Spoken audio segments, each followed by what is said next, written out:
Church.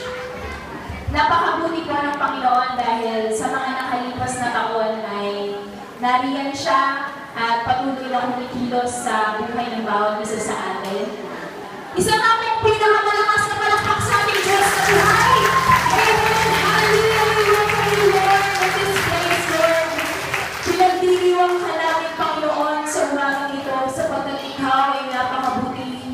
Ikaw ay tapat sa aming buhay. Ikaw ay mapagmahal, Panginoon, nakikita mo ang bawat isa sa amin ngayon.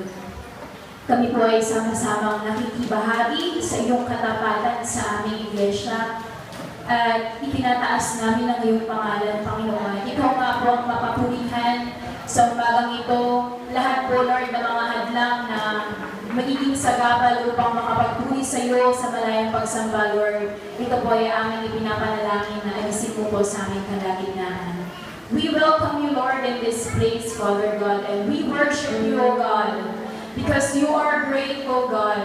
You are good in our lives, and you are amazing. You are the King of Kings, and you are the Lord of Lords. And we are very thankful, Lord, for your love for all of us here.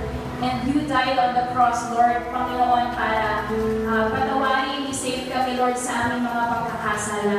At maraming pong salamat sa aming biyaya na aming natatanggap na iyo dahil sa iyong anak na si Jesus. Kami ay malayang sumasamba sa iyo, Panginoon. Ningin mo ang aming mga tinig, Lord, ang aming papuri at pagsamba sa iyong katapatan.